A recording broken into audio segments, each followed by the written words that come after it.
키워드로 읽어내는 경제 흐름 그리고 투자 전략입니다. 김한진 이코노미스트와 함께하는 시간이죠. 김 박사님 어서 오십시오. 네, 안녕하세요. 오늘 첫 번째 키워드는 제롬 파월 얘기를 아니할 수 없는데요. 화면으로 한번 정리하겠습니다. 시장을 그야말로 들었다 놨다 하는 제롬 파월. 제롬 파월 입에서 드디어 속도 조절이란 단어가 나왔습니다. 파월의 생각은 어떤 것일까요? 네, 뭐 좀 깜짝 놀랐습니다. 네. 파월의 입에서 뭐 좋은 소리 나올까? 그러게요. 시장은 뭐 애초부터 큰 기대를 안 했지 않습니까? 예. 네. 그런데 뭐 표정부터 뭐 웃는 얼굴, 네. 그리고 발언의 내용까지 거의 시장이 원하던 것 말을 그냥 골라서 네. 이렇게 쏟아냈습니다.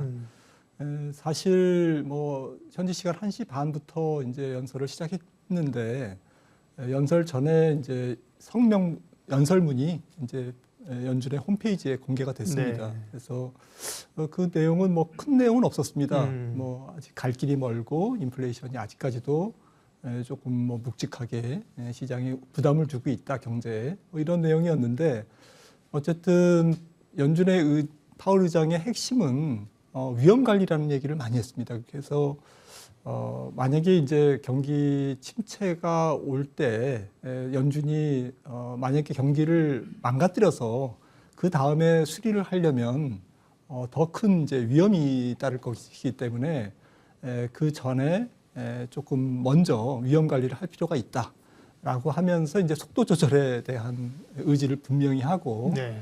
12월에 사실은 50bp 인상은 뭐 시장이 거의 이제 예상했던 부분이기 때문에 그것 때문에 오른 것은 아니지만 과잉 긴축을 그동안은 긴축을 과잉할 정도로 해야 그게 위험 관리다라는 거에서 과잉 긴축 자체가 조금 뭐 경기를 위축시키는 것 자체가 위험이다. 반대로 지금 얘기를 하는 바람에 시장은 뭐 결국 속도를 줄이는 것뿐만 아니라 파월 의장이 연준이 경기 연착륙에 대해서도 굉장히 세심한 신경을 쓰고 있다라는 위안을 얻은 것이죠. 보통 이런 얘기가 나오면 주가가 이제 장중 흐름이 팍 스파이크했다가 조금 이렇게 흘러내리면서 마감하는 경우가 많거든요. 어제는 그 얘기 나고 꼿꼿이 이제 지켰어요, 미국 시장이. 네, 금리가 2년물 같은 경우가 고점 대비로는 거의 20bp, 네. 0.2%포인트나 이제 떨어졌고요.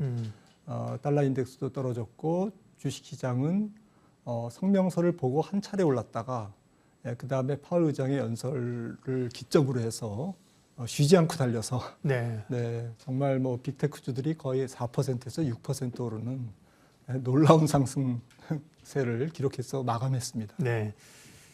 이번 주의 중요한 이슈는 이제 어제 있었던 제롬 파월 의장의 발언하고요. 금요일 내일이죠 발표하는 미국의 고용지표 이제 월간 반영하는 고용지표인데 오늘 나온 ADP 민간 고용 같은 거 보면 예상보다 떨어져서 고용지표가 별로 좋지 않을. 그러면 증시에는 지금 도움이 되는 구조잖아요. 어떻게 전망하세요? 네, 원래 ADP 민간 고용지표는 뭐 그 공식적인 미국 노동부의 고용지표가 나오기 이제 한 이틀 전에 이제 나오지 않습니까? 그런데 사실은 신뢰성을 조금 최근에 잃었습니다.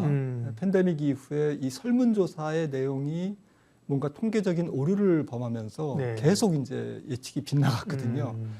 그런데 사실은 뭐 조금 줄었으면 사람들이 관심이 없었을 텐데 무려 21만 6천 명에서 12만 7천 명으로 거의 뭐 한 10만 명이 신규 고용이 이제 급감했거든요.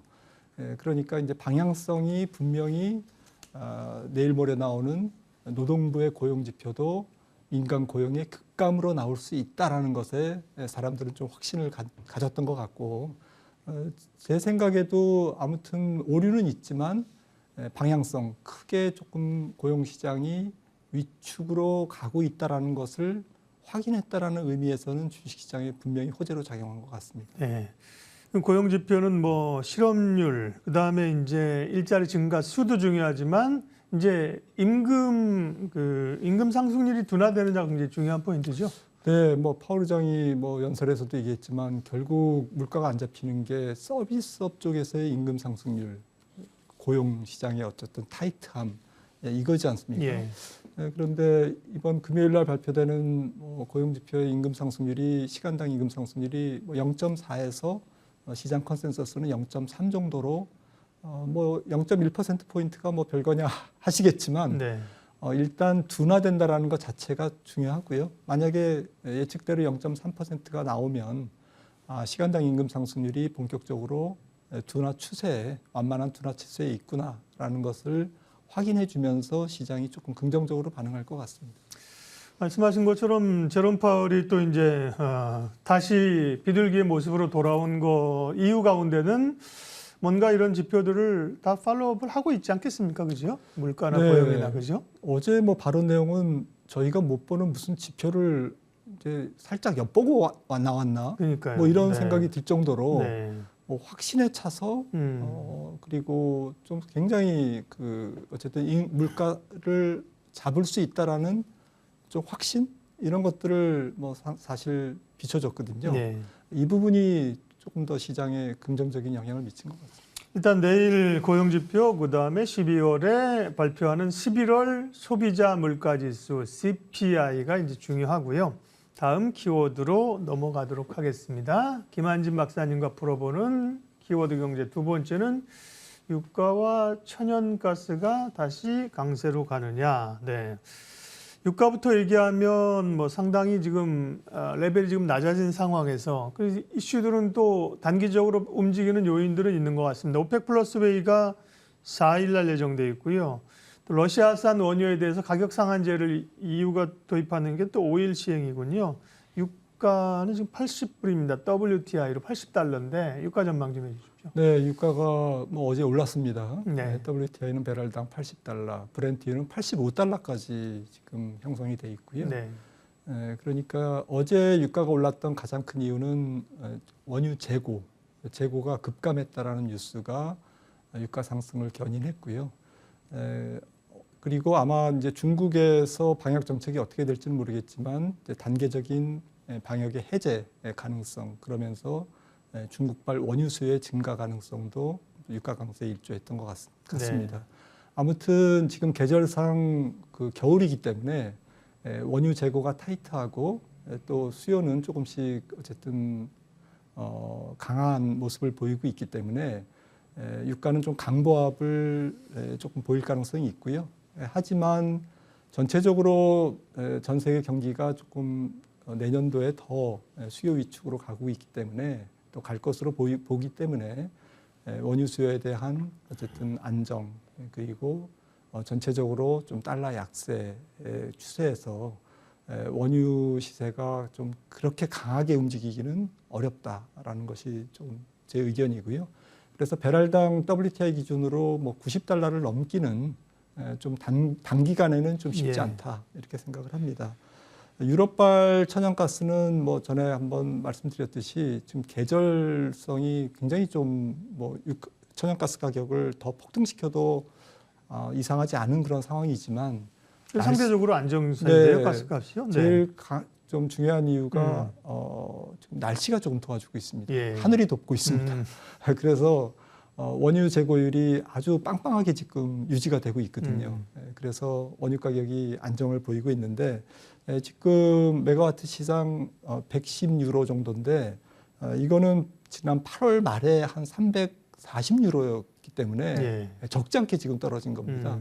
하지만 연초 대비로는 연초에 한 70에서 80유로였거든요. 네. 그러니까 여전히 지금 100유로, 105유로 정도인데 그 정도면 여전히 지금 미국 유로존의 소비자 물가 어쨌든 에너지 쇼크 이 부분이 완전히 해소된 그런 상황이 아니지만 분명한 것은 추세적으로 낮아지고 있다. 그리고 유로존이 겨울나기를 좀 완만하게 잘 할 것 같다라는 예측이 분명히 이제 시장의 인플레이션 압력의 저하로 유로존의 좀 인플레이션 압력의 저하로 작용하고 있는 것 같습니다. 다행스럽습니다. 이제 유가는 사실은 서프라이즈한 얘기는 이미 다 지표는 보고 있지만 그러니까 우크라이나 전쟁이 날 때보다도 지금 낮은 수준으로 떨어진 겁니다. 네. 그 당시에 90달러 초반이었거든요. 91달러인데 지금 80달러니까요. 그죠? 130까지 받고 200달러도 간다고 했는데 그분들 한번 소환해야 됩니다. 지금 어쨌든 전망은 참 맞히기는 어려운 거죠. 어려운 거나 하향 안정화된다는 게 다행이고요. 김 박사님께서는 뭐 110달러 이렇게 갈 때도 연말로 가면서 한 80달러 중반에서 90달러 선 예측을 네. 하셨고요. 네, 지금도 이제 어쨌든 그 정도 레벨을 네, 그 뭐 앞서 말씀드렸듯이 중국의 수요라든지 이런 것들이 좀 유가 강세 요인이긴 합니다만 예. 궁극적으로 내년도 경제 성장률은 전 세계적으로 올해보다는 상당히 낮아질 가능성이 있기 네. 때문에 내년은 더 아래쪽으로. 내년 말 유가는 뭐 거의 70달러 혹은 뭐 60달러대의 네. 유가도 가능하다. 저는 유가는 좀 안정세로 접어들 것 같습니다. 누가 맞추고 안 맞추고를 떠나서 이렇게 안정된다는 게 다행스럽고요. 세 번째 키워드 확인하겠습니다. 세 번째 키워드는 증시와 관련된 것인데요. 네. 안 나오는데요? 연말 주식시장에 산타랠리가 올 것인가. 어제 제롬 파월이 산타로 빙의하고 나타나서 시장에 선물을 하나 좀 던져줬는데요. 일단 우리 시장을 얘기하려면 미국 시장이 연말장이 좀 있을 것인가를 먼저 좀 얘기를 하는 것이 순서인 것 같습니다. 네. 네, 뭐 어제 분위기로 봐서는 뭐 S&P 500이 기술적으로 중요한 선을 뚫었습니다. 네. 상향 돌파했기 때문에 201선을 뚫었기 때문에 어쨌든 뭐 S&P 500이 한 4,080에서 연말에 4,150이나 4,250 정도까지는 추가 상승할 수 있다라는 것이 좀 기술적 분석가들의 이야기고요. 네. 펀더멘탈하게는 뭐 일단 매크로 지표가 연말까지는 주식 시장을 끌어내리는 정도의 경기 지표는 안 나올 것 같습니다. 별로 없죠. 딱 한 가지가 있다면 12월 13일 날 FOMC 하루 전에 나오는 CPI. 11월 CPI가 이제 크게 해방을 놓지 않는다면 예상대로 조금 뭐 지난달 7.7%에 이어서 7.5%라든지 이 정도만 나와주면 산타랠리는 유효할 것 같습니다. 일단 연말까지는 좀 랠리가 이어질 가능성이 높고요. 하지만 뭐 미국장도 지금 밸류에이션이 높아졌거든요. 네. S&P 500이 거의 뭐 PR이 20배 넘은 상태이기 때문에 아직 어닝 조정이 본격적으로 이루어지지 않은 상태에서 시장이 좀 과감하게 지수를 밀어붙이기에는 경기 또 기업 실적 재료가 조금 뒷받침이 안 되고 있는 상황이라는 점을 든다면 좀 상승의 제한성은 좀 있지 않을까라고 생각을 합니다. 화면 좌측 상단의 제목이 아주 재밌습니다. 12월 증시 산타랠리냐 속타랠리냐. 국내 증시 흐름은 어떻게 될까요? 네, 국내 증시도 마찬가지로 좀 밸류에이션이 높아졌죠. 네. 코스피 PR이 뭐 11.7배, 뭐 8배 정도까지 올라가 있으니까요. 지난 9월 30일 날 저점에서의 뭐 PR 8배 중반 때보다는 훨씬 높아져 있거든요. 그런 측면에서 미국장과 마찬가지로 어쨌든 박스권 내지는 강보합 기조 내지는 뭐 순환매 좀 그 강세 기조가 조금은 이어질 수 있겠습니다만 랠리의 폭은 좀 제한되는 그러한 상황이 내년 1월 초까지 이어지지 않을까 이렇게 생각을 합니다.